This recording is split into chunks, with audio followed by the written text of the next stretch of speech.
¿Cuándo se genera una falla del servicio que podamos hablar de una indemnización patrimonial por parte del Estado? Hoy en La Voz del Jurista. Estamos con Laura Holguín, quien es especialista en Derecho Administrativo y magíster en Responsabilidad del Estado. Y trataremos este tema de gran importancia. Hola Laura, ¿cómo estás? Hola Astrid, muchas gracias por la invitación.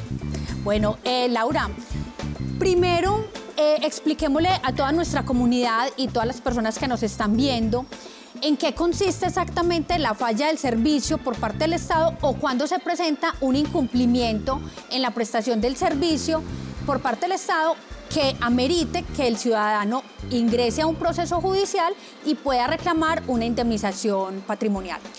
Claro que sí. La falla del servicio también se conoce como la falta de prestación del servicio y se da específicamente cuando el Estado o una institución pública tiene a cargo una obligación o un deber.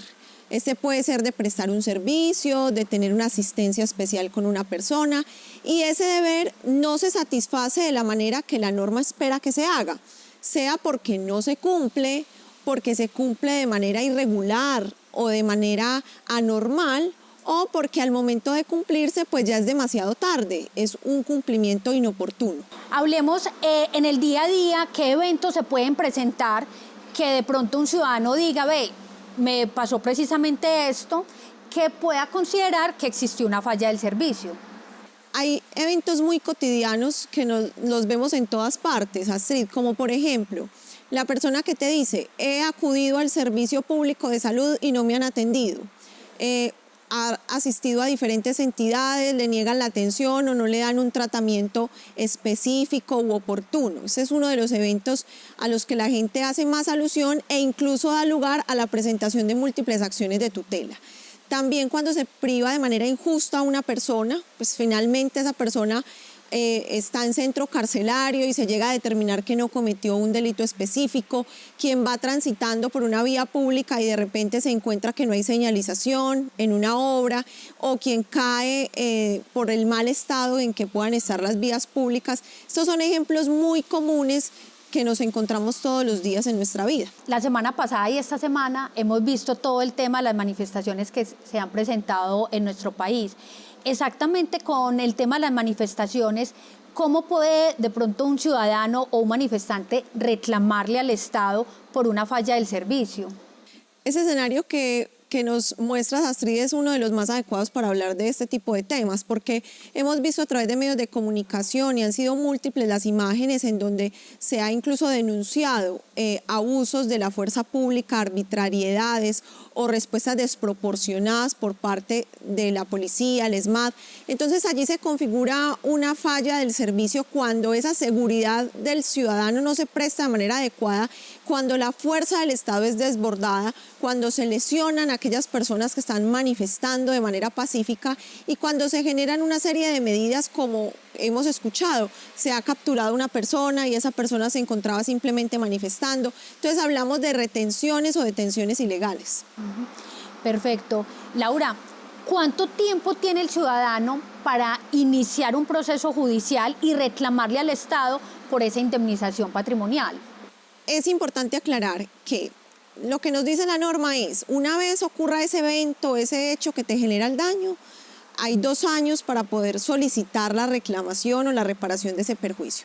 Sin embargo, a esto habría que agregar lo siguiente, y es que muchas veces los hechos ocurren en determinadas circunstancias, pero las consecuencias no se evidencian de manera inmediata, sino en un tiempo posterior. Esto puede presentarse como cuando hay un desaparecimiento de una persona y posteriormente se determina que hubo la mano del Estado o de funcionarios o de la fuerza pública en la desaparición de esa persona. Pues al momento en que se conoce ese perjuicio o ese real daño, pues podríamos decir que a partir de ahí se deberían contar los 2 años. Listo, entonces 2 años desde que ocurrieron los hechos. O 2 años desde el momento en que conoce la persona que el Estado de pronto tuvo alguna intervención en el hecho. O que se materializa efectivamente el perjuicio, porque a veces pasa una situación dañina y tiempo después venimos a ver las consecuencias en el patrimonio o en la vida de las personas. Súper claro, Laura. Bueno, y hablemos un poco en materia probatoria. ¿quién es la persona encargada o quién es la parte procesal encargada de probar? ¿La parte demandante o la parte demandada? El perjuicio que se presente y ya pues dentro del proceso judicial. Una cosa relevante, Astrid, y es, todo perjuicio debe probarlo quien lo sufre, porque el perjuicio es una institución personal, es una institución íntima de la persona. ¿Qué quiere decir eso? Que yo debo demostrar como afectado mi perturbación, mi afectación directa en mi patrimonio, en mi vida, en mis sentimientos, en mi estado anímico, y eso siempre corresponde probarlo al demandante. Ahora, ¿quién debe probar la culpa? ¿Quién debe probar esa falta? ¿Quién debe probar la irregularidad? Por regla general también lo debe hacer el demandante, sin embargo hay que aclarar que en eventos como por ejemplo la responsabilidad médica, se ha determinado que puede existir un balance entre la prueba del demandante y la del demandado, que es lo que se denomina carga dinámica de la prueba, puesto que se supone que el profesional de la salud está en mejores condiciones de probar.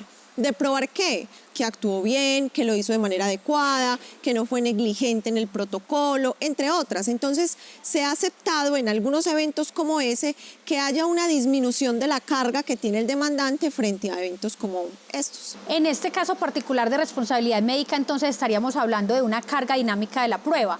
Ya el demandado tendrá que entrar a demostrar que actuó con suma diligencia.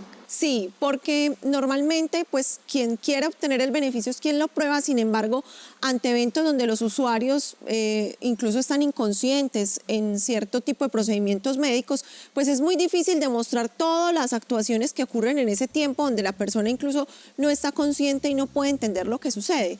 Entonces, ante estos eventos pues existe una carga mayor para el profesional médico y a su vez para las instituciones de salud, quienes tienen incluso que aportar la historia clínica con todos los antecedentes con la contestación de la demanda. Laura, súper claro, muchas gracias por compartir todos tus conocimientos, las experiencias y bueno, no olvides suscribirte al canal, darle me gusta y activar la campanita para que puedas seguir viendo los próximos videos. Muchas gracias.